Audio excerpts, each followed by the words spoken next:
Do you think dragons are just fire-breathing legends guarding piles of gold? You couldn't be more wrong. There are beings so immense that their scales formed our mountains and whose breath can extinguish the sun forever. Creatures that didn't fear the gods, because they were the ones who created them. Today, we descend into the heart of ancient chaos. Prepare to meet the 10 dragons that defined our existence and are still waiting for their moment to wake up. Would you dare to face the true source of fear? This is The Immortals, where legends never die. Subscribe and take your place in the ranks of legends. Dragons are more than just myths. They are the ancient echoes of a time when the world was raw and untamed. From celestial guardians to serpents that swallow the stars, these are the ultimate icons of power. Let's begin our descent. Starting off the top at 10, Fafnir, the dragon of greed. What happens when a man's heart becomes darker than that of a beast? In the frozen lands of the north, there is a legend that serves as a warning for all eternity. It is the story of Fafnir, the man who wanted too much, and the monster he had to become to keep it. Fafnir was not born with scales or wings. Originally, he was a powerful shapeshifter of the dwarf race, the son of the magician king Hreidmar. But his life changed forever when he laid eyes on a cursed treasure, the hoard of Andvari. Driven by a blinding avarice, Fafnir murdered his own father and drove his brother into exile, all to claim the gold for himself. But the gold carried a heavy price. As he lay upon the treasure, his soul began to rot. His greed was so toxic, so physically overwhelming, that it literally reshaped his flesh. His skin hardened into impenetrable plates. His limbs grew claws to clutch his gold, and his breath turned into a lethal, venomous mist that withered everything it touched. He became a dragon, the physical manifestation of the sickness in his soul.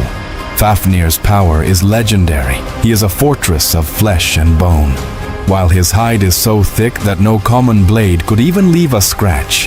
His greatest secret lies in his blood.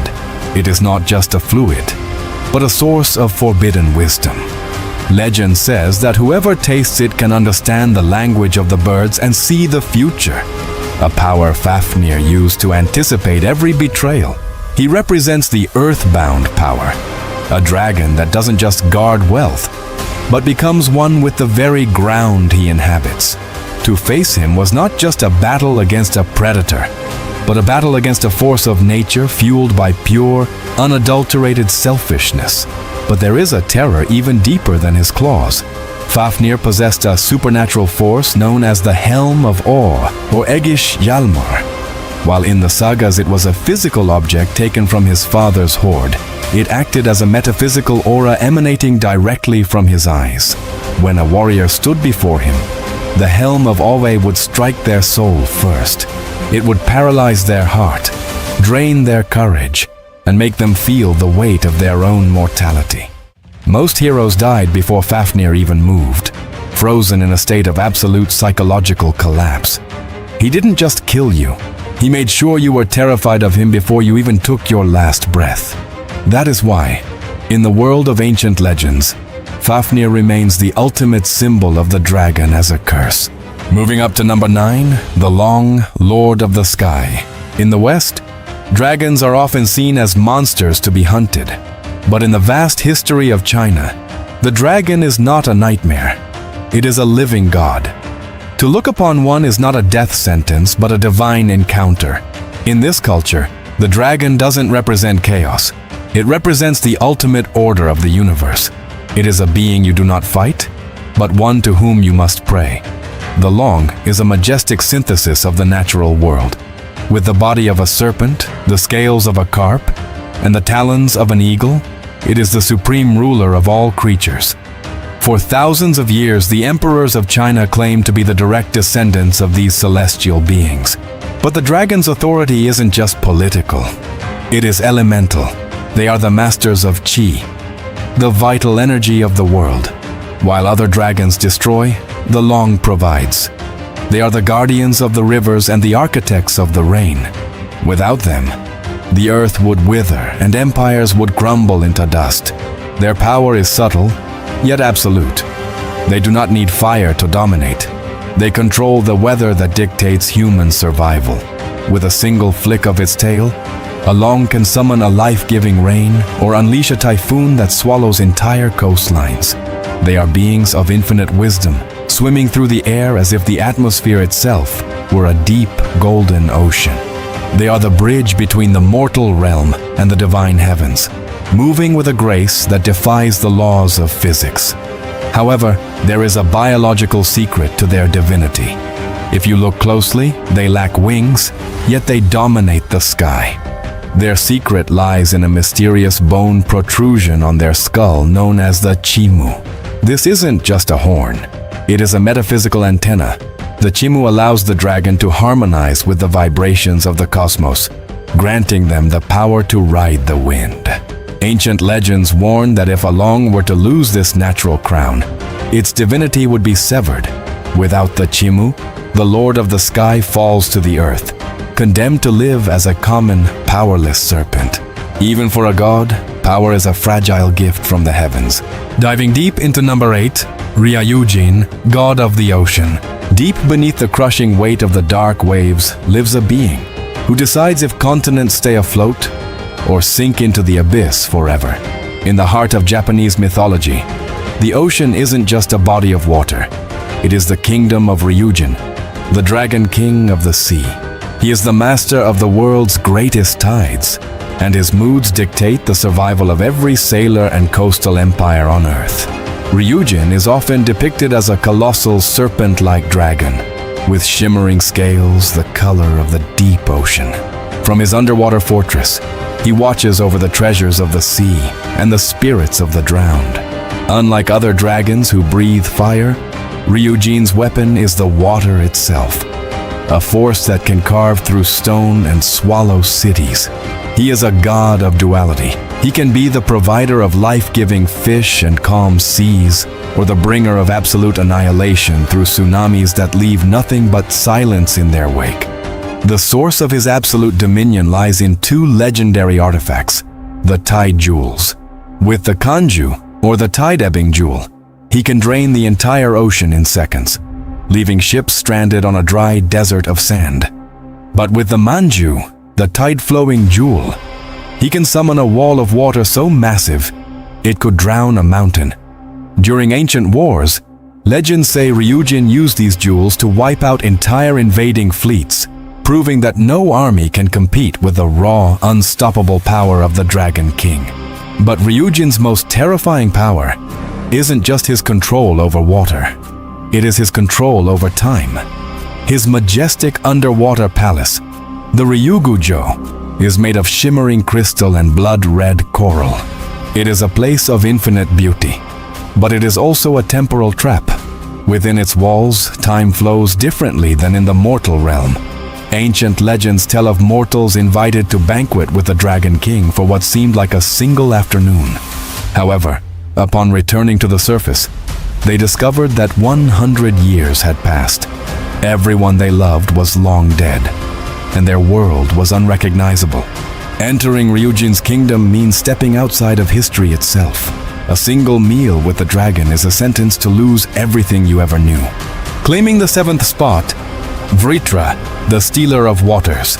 Imagine a world without a single drop of water. No rain, no rivers, no life. All because one single being decided to drink it all. This is the nightmare of Vritra, the personification of drought, and the most formidable adversary in early Hindu mythology. He is the dragon who didn't just want to rule the world. He wanted to starve it of its most precious resource. Vritra is an Asuric dragon, a colossal serpent of immense proportions, whose name literally means the enveloper. According to the Rig Veda, Vritra grew so large that he stretched across the horizon, blocking the flow of the world's waters. He imprisoned the 99 rivers of the earth within his own massive belly, hoarding the lifeblood of the planet. As the rivers vanished, the earth cracked, the forests withered, and both gods and humans began to fade into extinction. Vritra wasn't just a monster. He was a living apocalypse, a dragon who held the entire cycle of life, hostage. His power was so absolute that the gods themselves trembled in his presence. Vritra was nearly invulnerable. No weapon made of wood, metal, or stone could pierce his skin. He was a force of resistance that could not be broken by conventional means. It took the king of the gods, Indra, to face him in a battle that shook the foundations of the universe. To defeat him, Indra had to forge a divine weapon, the Vajra, made from the bones of a saint. Only through a weapon of pure spiritual sacrifice could the dragon be split open, releasing the captive waters back to the thirsty world. But the most shocking truth about Vritra isn't his physical strength, but his spiritual nature. Vritra was born from a sacred sacrificial fire, granting him the essence of a Brahmin, a holy priest. This created a divine paradox. He was a monster that had to be destroyed, but killing him was the ultimate sin. When Indra finally struck him down, he committed the crime of Brahmin murder. The spiritual stain was so dark that the king of heaven had to flee in terror, hiding inside a tiny lotus flower at the edge of the world for aeons. Even in death, Vritra's power was so great that it forced a god into exile. At number 6, we have Quetzalcoatl, the feathered serpent. There are dragons that destroy cities, breathing fire to leave nothing but ash. But this dragon is different. This dragon didn't just walk the earth, he created the very fabric of time and space. In the heart of ancient Mexico, he was known as Quetzalcoatl, the feathered serpent, a god dragon who chose to build a civilization instead of burning it down. Quetzalcoatl is a magnificent fusion of the earth and the sky. His name comes from the Quetzal bird, representing celestial beauty, and Coatl, the serpent representing terrestrial power. Unlike the gold-hoarding dragons of the West, Quetzalcoatl was a bringer of light and knowledge. He was the lord of the winds, the master of the morning star, and the inventor of the calendar. He taught humanity how to plant maize, how to track the stars, and how to live with honor. His presence was the balance between the physical world we touch and the spiritual realm we dream of. His power is not measured in raw destruction, but in the divine ability to design reality itself. As a Hecatl, he is the sacred breath that moves the clouds and brings life to the fields. He was the one who established the order of the cosmos, separating the heavens from the earth at the beginning of the world. While other dragons represent the end of days, Quetzalcoatl represents the eternal cycle of renewal. But there is a deep, biological connection between this dragon and our own existence that few truly realize. His name also carries the meaning of precious twin, and his role in our creation was a bloody sacrifice. Ancient myths tell that at the start of the current era, Quetzalcoatl descended into the terrifying depths of Mictlan, the underworld, to recover the bones of extinct human races. To bring those cold bones back to life, he didn't use magic words or golden fire. He pierced his own flesh and used his sacred blood to sprinkle the remains. This means that, in Mesoamerican tradition, humans are not just the servants of the dragon. We are literally the children of his blood. Every heartbeat in your chest is a reminder that a part of the feathered serpent lives within you. Breaking into the top 5, Typhon, father of monsters. He was so vast that his head struck the distant stars, and his outstretched arms reached from the east to the west. When the Greek gods saw him rising from the earth, they didn't stay to fight. They fled in terror, transforming themselves into animals just to hide from his gaze. This is Typhon, the ultimate nightmare of the ancient world and the undisputed father of monsters. Typhon was the final weapon of Gaia, created for the sole purpose of overthrowing the gods of Olympus. He was a terrifying biological anomaly. From his waist down, he was a mass of coiled, hissing vipers. From his shoulders, 100 dragon heads erupted, each screaming in a different, horrific tongue. His eyes didn't just glow, they flashed with a devastating volcanic fire that could melt armor and bone alike. He wasn't just a dragon, he was a living storm. a force of nature so chaotic that even the foundations of the universe trembled as he walked. His power was so overwhelming that he achieved what no other titan or giant could. He nearly killed the king of the gods. In their first apocalyptic encounter, Typhon managed to overpower Zeus. He didn't just defeat him, he disarmed him, physically tearing out the tendons from Zeus's hands and feet, leaving the ruler of Olympus a helpless, broken prisoner in a cave. Typhon represents the raw, primal power of the earth that refuses to be tamed by divine law. He is the only being in Greek mythology who forced the gods to realize they were not as invincible as they believed. However, Typhon's downfall didn't come from a direct clash of strength, but through a cunning psychological trap. As he prepared for his final victory, the Moiras, the personifications of fate, approached him with a gift. They offered him the ephemeral fruits, claiming that consuming them would grant him absolute god-slaying power. Blinded by his own arrogance, Typhon ate the fruits. But instead of granting him strength, the fruits were a trap of mortality. They instantly drained his divine vitality, leaving his massive body heavy and exhausted. Weakened and betrayed by his own hunger, he was finally crushed under Mount Etna by Zeus's thunderbolts. To this day, every time the volcano erupts, it is said to be Typhon's muffled roar, still cursing the fate that tricked him into his eternal prison.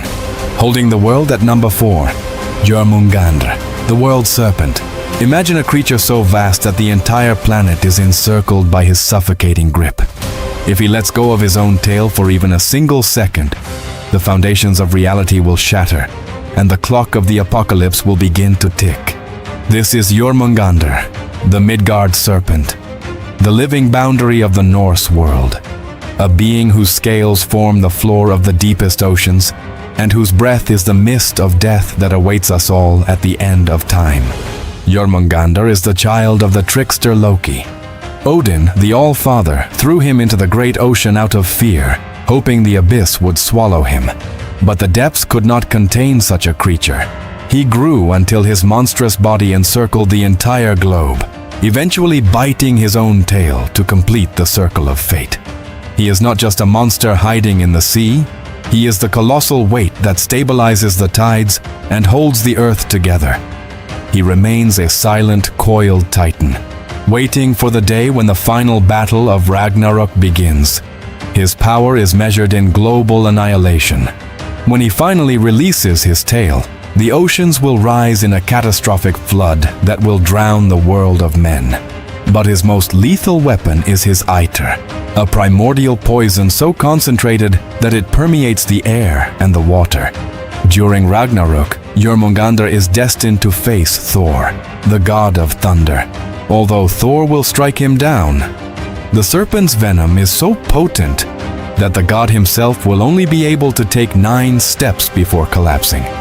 He is the only being destined to extinguish the life of the strongest of the gods, proving that divine strength is no match for the serpent's rot. However, history almost ended prematurely. Long before the end, Thor managed to hook Jörmungandr during a fishing trip. As the serpent's head broke the surface, the giant Hymir was so paralyzed by terror that he cut the fishing line before Thor could strike. While Thor was furious, the giant's cowardice actually saved existence. If Jörmungandr had died that day, the cycle of fate would have been broken, triggering the end of time centuries before it was meant to happen. The world survived only because a giant was too afraid to let a dragon die, reminding us that even fear can be the only thing keeping reality from falling apart. Reaching the cosmic scale at number 3, Apophis, enemy of the sun.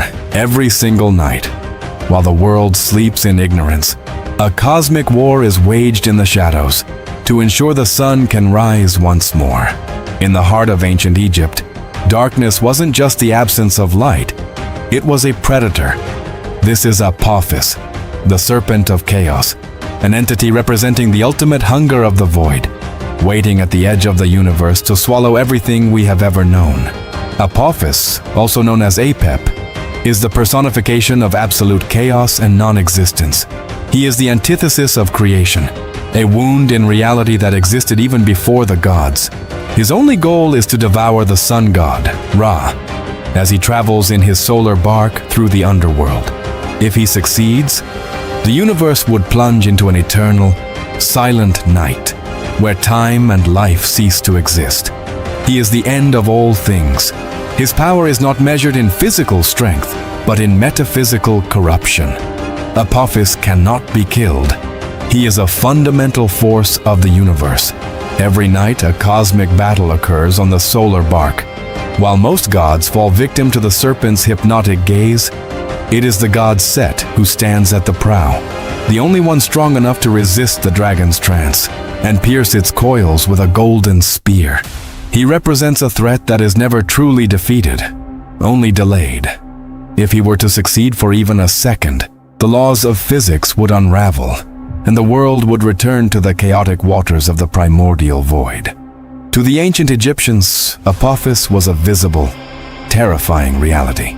They believed that solar eclipses were not astronomical events, but moments where Apophis actually succeeded in swallowing the sun during the day. In those minutes of darkness, the entire population fell into a state of ritualistic desperation. Thousands would gather to scream, chant, and beat drums, creating a deafening wall of noise. They believed this collective will provide the energy Ra needed to fight back from inside the serpent's belly. Every eclipse that ended was seen as a victory won by the screams of humanity, forcing the dragon of darkness to spit the light back into the sky. The absolute pillar at number 2, Bahamut, the pillar of reality. What supports the very world you walk upon? What prevents the earth from falling into the infinite void? The answer is not physics, but a being so immense that your mind would collapse just by attempting to visualize its scale. This is Bahamut, the celestial foundation of existence, a creature that doesn't just live in the universe. It serves as the base for everything we have ever known. In ancient Arabian cosmology, reality is a vertical hierarchy of impossible proportions. And at the bottom of this divine tower lies Bahamut, often misrepresented in modern games as a winged dragon. The original Bahamut is a gargantuan, shimmering serpent fish swimming in a cosmic ocean. Though he is a celestial fish, his form is so serpentine and his power so divine that ancient cartographers knew him as the ultimate great serpent of the abyss. Upon his back, he supports a massive bull. Upon that bull rests a mountain of ruby. And upon that mountain, an angel carries the 7 earths. Bahamut is the silent titan that prevents the architecture of creation from sliding into chaos. He is not a predator, but a guardian of stability, a cosmic anchor in a volatile universe. His power is not measured in battles won, but in the absolute, terrifying weight he can endure. Bahamut represents the power of equilibrium. He is so massive that the concept of war is beneath him. There is no fire hot enough to burn his skin, and no blade sharp enough to pierce his hide. He doesn't need to fight because there is no being in any pantheon that could even hope to disturb his rest. He is the ultimate support of the world, a force that maintains the balance between the heavens and the abyss. To understand his true size, we must look at the ancient texts of scholars like Al-Qazwini. It is said that if all the oceans of the earth were collected and poured into one of his nostrils, they would be like a single grain of sand in a vast desert. This image shows that humanity is practically invisible to him. We are less than dust on his scales. Ancient legends claim that his breath causes the tides, and his smallest movement is what we perceive as earthquakes. He is so colossal that he is immune to any form of threat. There is simply nothing in all of creation large enough to even wound him. He is the only being on this list that is truly, physically untouchable. And finally, crowning our list, at number 1, Tiamat, the mother of chaos. We have finally reached the beginning of all things. The being that stands at the pinnacle of this list doesn't just live in our world. Our entire world was carved from her remains. She is the primordial mother, the ocean of chaos, and the source of everything that exists. This is Tiamat, the Babylonian dragon of the salt seas, whose death gave birth to the very stars you see at night. In the dawn of time, before the earth had a name, there was only Tiamat. She is the personification of the saltwater ocean, a colossal dragon goddess who represents the raw, untamed potential of the universe. She is the mother of the first generation of gods and the creator of the most terrifying monsters in history. When her children, the younger gods, rebelled against the ancient order, Tiamat transformed into a nightmare. She birthed an army of 11 monstrous creatures, serpents with venom for blood and dragons clothed in terror, to reclaim the cosmos. She is not just a participant in the war of creation, she is the battlefield itself. Her power is truly infinite because it is the power of origin. Tiamat represents the chaotic energy that must be shaped for life to exist. She was so formidable that it took the combined strength of the gods to face her, led by Marduk, who had to use the winds of the universe to hold her jaws open before piercing her heart. But even in defeat, her power was not extinguished. Marduk split her massive body into two halves. With one half he fashioned the dome of the heavens, and with the other, he shaped the foundations of the earth. Every mountain you climb, and every breath of air you take is a part of Tiamat. She is the matter that composes our reality. But the most haunting legacy of Tiamat is the water that sustains our very lives. Ancient Babylonian texts, such as the Enuma Elish, reveal that after her fall, the god Marduk pierced her eyes to create the sources of the Tigris and Euphrates rivers. This means that the cradle of human civilization was literally fed by the tears of this primordial dragon. Every time an ancient Mesopotamian drank from the rivers or watered their crops, they were surviving on the grief of the mother of chaos. We are not just living on her body, we are surviving on her sorrow. Tiamat is the ultimate immortal. For as long as the earth exists and the rivers flow, she remains the silent foundation of our entire existence. Dragons are the absolute power we cannot control. But tell me, immortal, which one would you dare to face? Let me know in the comments, hit that like button, and if you crave more ancient power, click here to discover the top 10 most evil gods in mythology.